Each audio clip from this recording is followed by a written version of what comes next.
Get out of here! If you can't take care of me, then leave! Vanessa, where do you expect me to go in this rain? That's not my problem anymore, David. I'm tired of struggling with you. Vanessa, I don't have anywhere to go. That's none of my business anymore. The day Vanessa gave me back my engagement ring was supposed to be the happiest day of my life.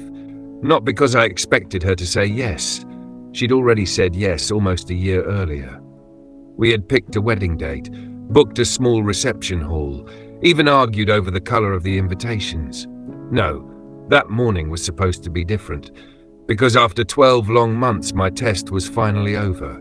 The problem was, Vanessa ended our future just a few hours too early. Looking back now, I don't hate her, Althea. I don't even blame her. Because if I had only seen what she saw, I might have doubted me too. Every morning I put on a faded blue janitor's uniform, pushed a cleaning cart through polished hallways, scrubbed floors most people never looked down to notice, and every evening I came home smelling like bleach and detergent. There was nothing impressive about me. Nothing glamorous, nothing anyone would post online. To Vanessa, I wasn't a man building a future. I was a man stuck at the bottom. What she never knew was that I chose that uniform, and there was a reason for it. A reason I couldn't tell anyone, not even the woman I planned to marry, because some truths only work if they're kept secret. That morning, I picked the engagement ring up from the rain. I wiped it carefully with my sleeve. Then I slipped it back into its little black box. Funny, just 1 week earlier, Vanessa had refused to let that ring leave her finger. Now she couldn't wait to give it back. My phone vibrated. One new message. The message simply read, "Don't be late today." There was no name, no explanation, just 6 words. I read them twice, locked my phone, picked up my suitcase and started walking, not toward home.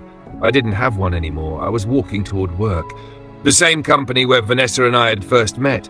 The same company where we had shared lunch breaks. Dreamed about promotions, dreamed about marriage. Now we barely spoke. She worked on the executive floor. I cleaned the building.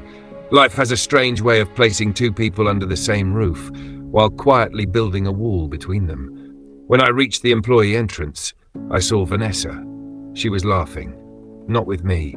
She was standing beside Richard Lawson, the regional director. Expensive suit, luxury watch, perfect smile. The kind of man everyone assumes success looks like. Richard opened the passenger door of his black sedan. Vanessa stepped out. She adjusted the strap of a designer handbag I'd never seen before. Richard smiled at her. Vanessa smiled back. Then, Richard gently brushed a loose strand of hair away from her face. It lasted less than a second. But sometimes, 1 second tells you everything words never could. Vanessa turned and saw me. For one brief moment, our eyes met. I waited, not for an apology, not even for an explanation. Just a smile. Something that would remind me that 12 months together had meant something. Instead, she looked away, as though I were just another janitor standing near the entrance. Richard noticed me. He reached into his wallet, pulled out a folded bill. Then he stretched his hand toward me. Richard smiled politely. "Good morning. Get yourself some breakfast." I looked at the money. Then I looked back at him. Before I could answer, Vanessa spoke first. Vanessa said, "Take it, David. You'll probably need it more than we do." There are moments in life when silence hurts more than shouting. I smiled politely, shook my head. Then I walked past both of them. Behind me, I heard Richard laugh quietly. Ahead of me, the automatic glass doors slid open. I walked inside. Nobody looked at me, nobody greeted me, nobody even noticed I had arrived, except one person. A young woman stood behind the cafeteria counter. She was arranging coffee cups. She looked up. Then she smiled. Not because she knew who I really was, not because she felt sorry for me. She smiled because that was simply the kind of person she was. Joyce looked at me and smiled warmly. "Morning, David," I smiled back. "Morning, Joyce," I replied. Joyce studied my face for a second. Then she asked softly, "Are you okay?" I looked back toward the entrance, where Vanessa and Richard had just disappeared into the executive elevators. Then I looked at Joyce. I smiled. "I will be," I replied quietly. Joyce nodded gently. She didn't ask another question. Instead, she poured a fresh cup of coffee, placed it carefully on the counter. Then she smiled again. "Joyce said you forgot breakfast yesterday too." I reached for my wallet. Before I could pay, Joyce gently pushed my hand back. "It's on me," she said. I looked at her for a moment. She simply returned to arranging the coffee cups, as though she hadn't done anything special. She had no idea that 10 seconds of kindness can stay with someone longer than 1,000 promises of love. And she had absolutely no idea that before this week was over, the entire company would know my name. Just not yet. The funny thing about wearing a janitor's uniform is that people stop seeing you. They don't hate you. They don't notice you enough to. You're just part of the building, like the elevator or the trash bin. Always there, never remembered. By my second week, I had learned something most executives never would. People speak freely when they believe you don't matter. Secrets travel downward long before they ever reach the boardroom. Every spilled conversation, every whispered complaint, every careless joke eventually found its way to the person holding the mop. That person was me. Every morning, I started on the executive floor. Not because it was easier, because it was always the dirtiest. Funny. The people with the nicest offices usually left behind the biggest mess. Coffee cups, half-finished reports, expensive lunches, sometimes confidential conversations, sometimes things far more valuable than documents. Character. One morning, while I was emptying a trash bin, 2 executives walked past my cart. Neither one looked at me. The first executive laughed. "Do you think the new owner is actually coming?" The second executive shrugged. "I've heard nobody has ever seen him." The first one chuckled. "Probably another billionaire's son who'll spend 1 week here, then disappear." They walked away. Neither of them realized the man they were talking about was standing less than 3 feet away. I kept sweeping, as though I'd heard nothing. Because sometimes, the most powerful position in a room belongs to the person nobody notices. Around noon, I headed downstairs. The cafeteria smelled like fresh bread and coffee. Joyce was already serving lunch. The moment she saw me, she smiled. The kind of smile that asked nothing in return. Joyce looked up from the counter. "You're late today," I laughed quietly. "I had extra offices." Joyce shook her head. "No," she pointed toward my stomach. "You skipped breakfast again." Before I could answer, she placed a plate of rice and chicken on the counter. Still warm, still fresh. I reached for my wallet. Joyce smiled and gently pushed my hand away. "You can pay me tomorrow," I smiled. "You always say tomorrow." Joyce laughed. "Maybe one day you'll actually believe me." For a second, I forgot about Vanessa, forgot about the ring, forgot about everything. It was strange how someone who barely knew me made the building feel less lonely than the woman I'd planned to marry. Just then, laughter echoed through the cafeteria. Vanessa had walked in. Richard Lawson was beside her. She was carrying another designer handbag. Different color, different brand, even more expensive than the last one. A young accountant stared at the bag, then smiled. "Wow, Richard must really appreciate hard-working staff." Vanessa laughed, then casually adjusted the strap on her shoulder. Vanessa replied, "Some people know how to reward loyalty." The accountant looked across the room. Her eyes landed on me, still wearing my janitor's uniform, still eating quietly. Then she leaned closer to Vanessa. "What happened to your fiancé?" Vanessa didn't even hesitate. She smiled. Then she answered loudly enough for everyone nearby to hear. "My ex? Some people are simply meant to stay at the bottom." The table erupted with quiet laughter. Nobody noticed that every word reached me. I kept eating, one bite, then another. Joyce looked at me. She looked toward Vanessa, then back at me again. She didn't ask whether I was okay. She didn't tell me to ignore them. Instead, she quietly walked over, refilled my glass with water, and simply said, "Eat while it's still warm." It was such a small thing, but kindness doesn't have to be loud to be unforgettable. Vanessa never noticed. Richard certainly didn't. They left the cafeteria laughing. Joyce watched them disappear. Then she turned back to me. Joyce asked softly, "Do you ever get tired of pretending nothing hurts?" I looked at her for a long moment. Then I smiled. Not because I agreed, because I didn't know how to answer. Finally, I spoke. "Some things," I replied quietly, "are worth waiting for." Joyce frowned slightly. She didn't understand what I meant. Neither would I if I were in her place. That afternoon, I finished cleaning the executive offices. The building slowly emptied. One by one, employees clocked out, lights switched off, conversations faded. By 8 o'clock, only security remained. I pushed my cleaning cart toward the restricted executive elevator. The same elevator ordinary staff weren't allowed to use. A security officer noticed me immediately. He started walking in my direction. From a distance, it looked like he was about to stop me. Instead, he straightened his uniform, placed one hand behind his back, and gave me a respectful salute, without saying a word. I reached into my pocket, pulled out a black access card, tapped it against the scanner. The elevator doors opened instantly. I stepped inside. The doors closed, leaving only one question behind. How does a janitor have access to the most restricted floor in the entire company? The answer began 1 year earlier. Long before anyone called me a janitor, I was standing inside an airport terminal, a one-way ticket in one hand, a graduation certificate in the other. 5 years. That's how long I'd spent studying abroad. Business administration, corporate leadership. My father insisted I learn everything before I ever touched his company. When I finally returned home, he was already waiting for me. Not at the airport, at his office. The same office people spent years trying to enter. The same office I had never walked into as an executive. He smiled the moment I opened the door. For a second, he wasn't the chairman everyone feared.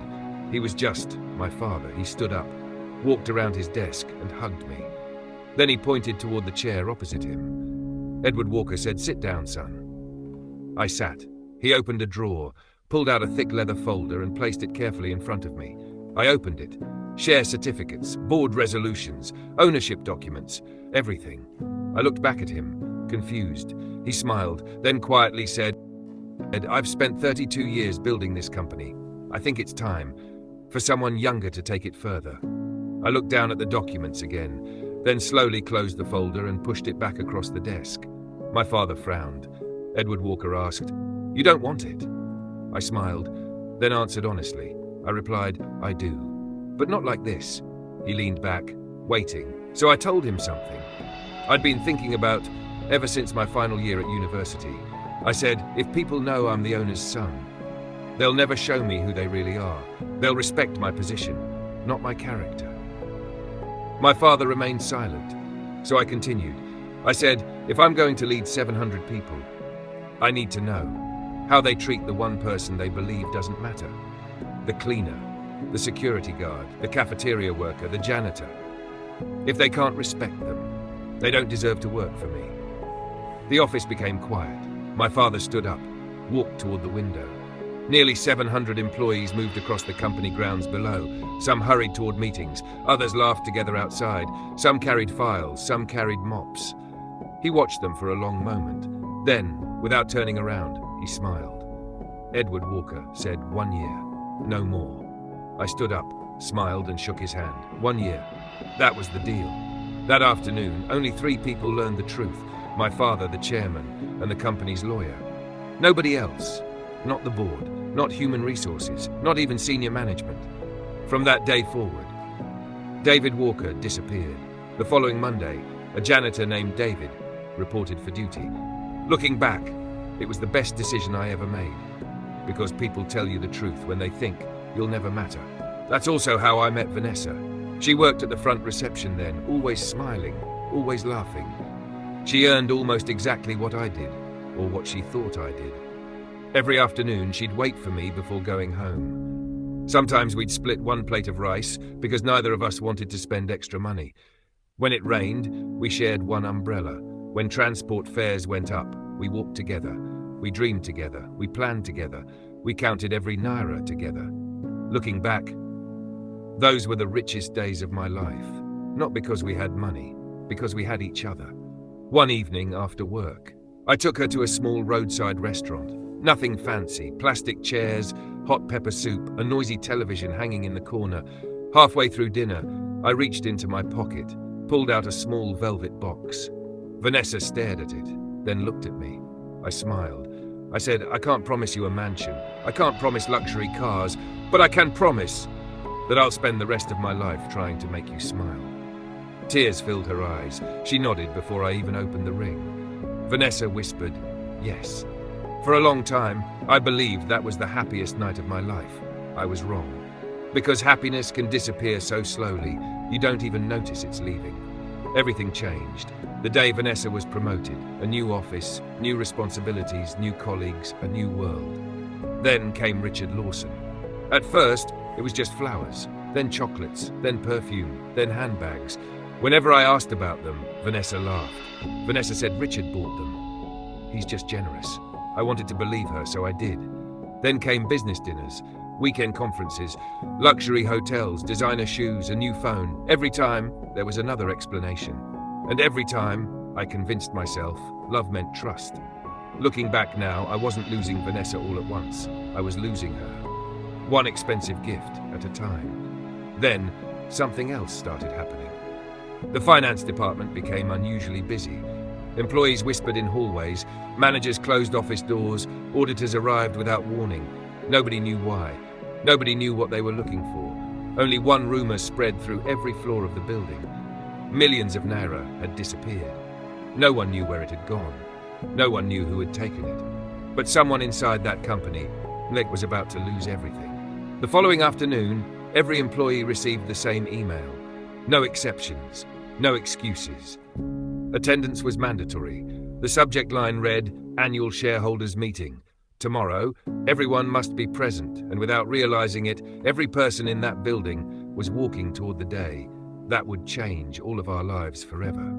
The next morning, the company didn't feel normal. People weren't working, they were whispering. Every hallway, every elevator, every office had only one topic, the shareholders meeting. Nobody knew why it had been called so suddenly.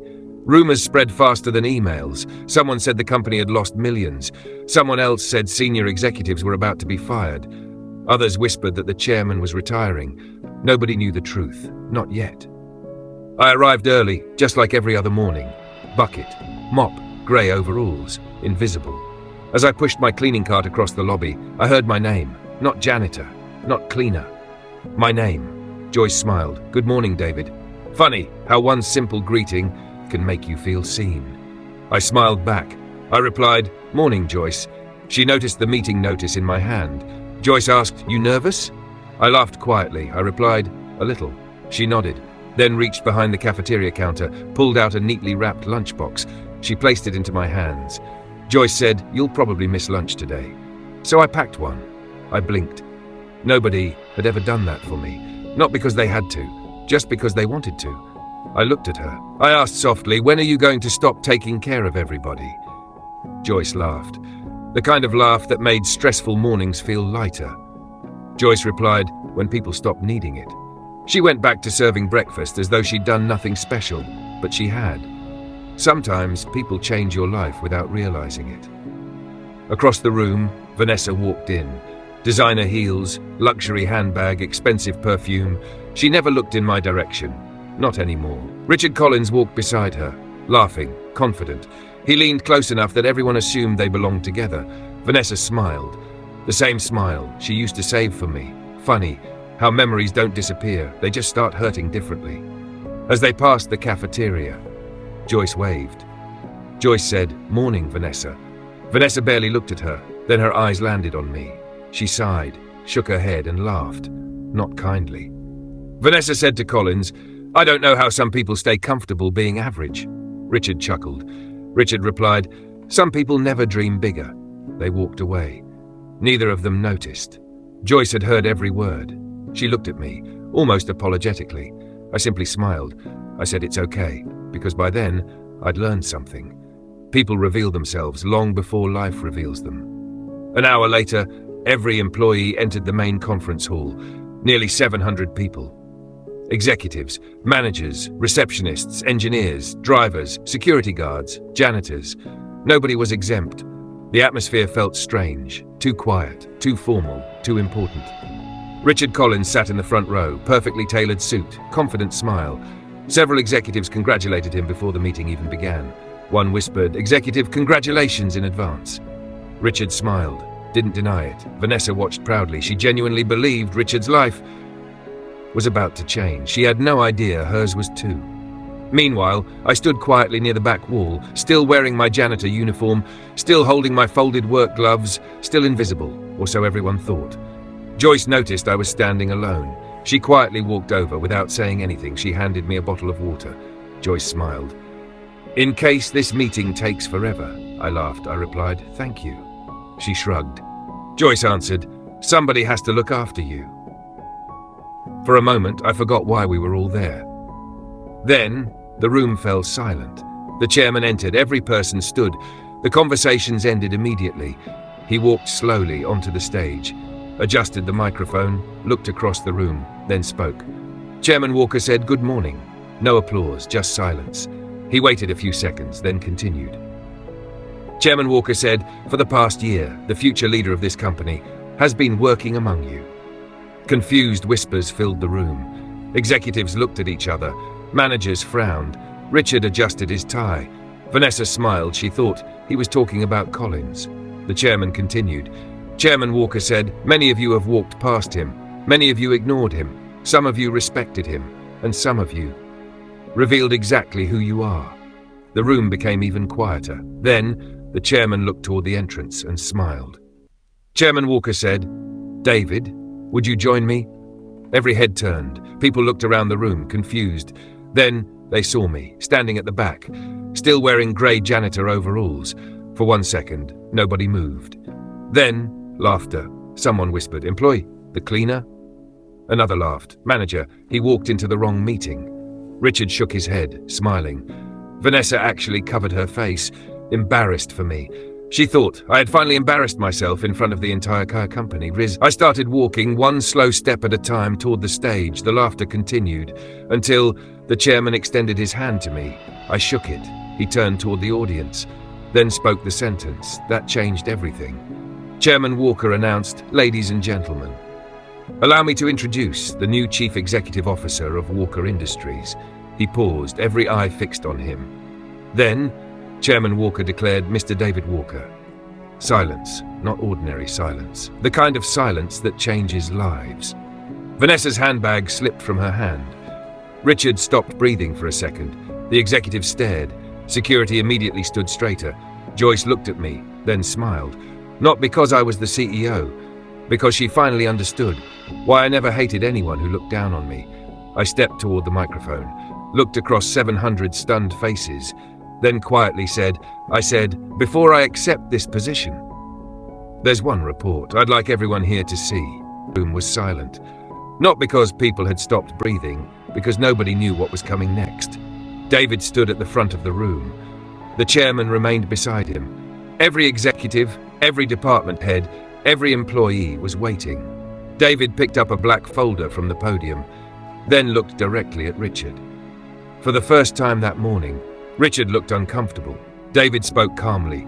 David said, "Before I officially accept the responsibility of leading this company, there's one final report everyone deserves to see." A large screen behind him came to life. The company auditors appeared. One by one, they began presenting their findings. Bank transfers, expense fraud, payments to fake vendors, luxury hotel bills, private vacations billed as business trips, designer purchases, unauthorized bonuses. Every slide revealed another transaction. Every transaction pointed to one name, Richard Lawson. A murmur spread across the room. Richard stood abruptly. Richard said, "Those records are incomplete. They've been manipulated." David didn't respond. Instead, he nodded toward the company lawyer. The lawyer stood, calmly opened another folder. Company lawyer said, "We anticipated that response, so we obtained certified records directly from the bank." Another document appeared. Then another. Each one destroyed Richard's explanation before he could finish making it. The room became painfully quiet. Richard looked around desperately, searching for someone, anyone, to defend him. Nobody did. The company lawyer spoke again. Company lawyer continued, "We've also submitted every document to the Economic and Financial Crimes Commission. The authorities have already reviewed the evidence, and they are waiting outside." At that exact moment, the conference room doors opened. 2 officers walked inside, not toward David, not toward the chairman, toward Richard. One officer stepped forward. Officer said, "Mr. Richard Lawson, you're under arrest." The handcuffs clicked. The sound echoed through the room. Not loudly, just loudly enough to end a career. Richard's shoulders dropped. For the first time, he had nothing left to say. Then, the doors opened once more. A woman entered quietly, holding the hand of a little girl. She looked directly at Richard. The little girl smiled, completely unaware that her father's life had just collapsed. Someone whispered, "That's Richard's wife." Another voice added, "And that's his daughter." Vanessa slowly turned toward Richard, her face drained of every expression. Richard never looked at her, not once. Everything she believed collapsed in a single moment. The expensive handbags, the luxury hotels, the promises, the late-night meetings, the whispered plans about their future, none of them had ever been real. She wasn't the woman Richard loved. She was simply the woman Richard used. Security escorted him out. His position disappeared. His reputation followed. His freedom walked out with him. The final goodbye. The building had grown quiet. Employees had gone home. The cameras were gone. The excitement had faded. David stood alone in his office, looking out across the city skyline. The same city that had taught him money attracts attention, character attracts the right people. A soft knock interrupted the silence. Vanessa stepped inside. Her eyes were swollen. She wasn't carrying designer bags anymore. She wasn't dressed for attention anymore. She looked like the woman David had first fallen in love with. For a moment, it almost hurt. She reached into her handbag, removed a small velvet box, opened it. Inside lay the engagement ring. She placed it gently on David's desk. Neither of them spoke. Finally, Vanessa found her voice. Vanessa whispered, "Can we start over?" David looked at the ring, then at Vanessa. He smiled gently, not because he was happy, not because he was angry, because he had finally made peace with losing someone who had stopped choosing him a long time ago. He picked up the ring, closed the box, placed it back into Vanessa's hands, then quietly said, "You didn't leave because I was a janitor." A long silence followed. Then he continued. David said, "You left because you believed. I'd always be one." Vanessa's tears finally fell. David took one slow step toward the door, then stopped. Without turning around, he spoke one final time. David added, "I hope one day you find someone you can love before you know what they own." Then he walked away. He never looked back. Vanessa remained standing alone, holding the engagement ring she had once thrown away with the future it represented. 1 year later, Walker Industries didn't just become more profitable, it became more human. Executives now greeted cleaners by name. Managers shared tables with interns. The cafeteria no longer had a section reserved for status. David had changed the culture because he had lived at the bottom of it. One afternoon, the executive board gathered for its annual leadership meeting. Before anyone left, David closed his folder, then smiled. David said, "There's one final item on today's agenda." Everyone sat back down. They expected another business announcement. Instead, David looked toward the human resources director. David continued, "For the past year, I've watched one employee, not because of her position, but because of her character." He smiled, then said, "David announced Joyce. Would you come in?" The conference room doors opened. Joyce stepped inside, still wearing her cafeteria uniform. She looked completely confused. David walked over to her, holding a single envelope. He handed it to her. Joyce opened it slowly. Inside was a promotion letter. Employee Relations Manager. Alongside it was a fully funded university scholarship to complete the business degree she had quietly abandoned years earlier because she couldn't afford tuition. Joyce looked up, speechless. Tears filled her eyes. Joyce whispered, "I don't know what to say." David smiled. David replied, "You already said enough. You said it every morning, when you treated people with respect, even when you believed nobody important was watching." The entire boardroom stood. Then they applauded. Not because David liked Joyce, because everyone knew she had earned every bit of it. 3 months later, the cafeteria looked exactly the same. The aroma of fresh coffee still filled the room. Employees laughed together. Conversations replaced silence. David walked in. No entourage, no bodyguards, no executive privilege, just David. Joyce looked up from the counter. Her smile appeared instantly, the same smile that had once made an invisible janitor feel seen. She laughed softly. Joyce asked, "So, does the CEO still eat cafeteria food?" David laughed, a genuine laugh, one he hadn't heard from himself in a very long time. David replied, "Only if the former cafeteria lady still has time to eat with me." Joyce smiled, pretended to think about it, then nodded. Joyce answered, "I suppose I can make an exception."